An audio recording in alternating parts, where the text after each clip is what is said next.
Hello යාළුවනේ මේ මට පොඩි වීඩියෝ එකක් දාන්න හිතුණා. මොකද කලින් දාපු වීඩියෝ එකේ කමෙන්ට් එකේ අහලා තිබුණා කෙනෙක් ඒතොර ගියපු යුනිට් ගානත් එක්ක කරන්ට් එක ගියපු යුනිට් ගානත් එක්ක කිලෝමීටර් කොච්චරක් පැද්දද කියන එක දාන්න කියලා.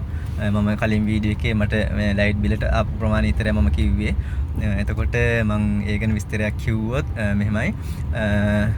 පළවෙනි මාසේ මට කියන්නේ සාමාන්‍යයෙන් මට ගෙදර ලයිට් කරන්ට් පොයින්ට්ස් ගන්න එනවා 280ක් විතර සාමාන්‍ය වාහනේ ගන්න කලින් සාමාන්‍ය මාසයකට පාවිච්චි වෙනවා අපේ ගෙදර.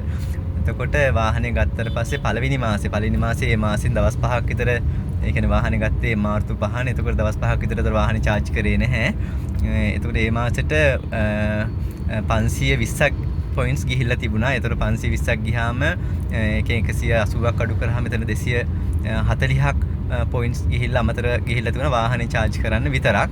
එතකොට ඊළඟ මාසේ මට පොයින්ට්ස් ගිහිල්ලා තිබුණා 585ක්. එතකොට 585න් 280ක් අඩු කරාම 305ක් වෙනවා එතන.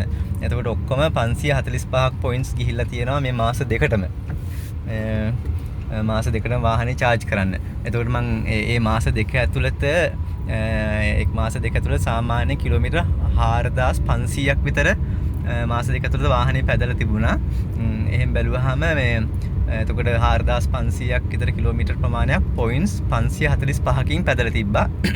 එතකොට ගණන් හදලා බැලුවාම එක පොයින්ට් එකකට කිලෝමීටර් 8.25ක ප්‍රමාණයක් වාහනේ පැදලා තියෙනවා. එතකොට ඒ විස්තර තමයි මට කියන්න ඕන වෙලා තිබුණේ. එතකොට සාමාන්‍යයෙන් එක පොයින්ට් එකකට කිලෝමීටර් 8.25ක් එක පොයින්ට් එකකට කිලෝමීටර් 8.25ක් වාහනේ පැදලා තිබුණා.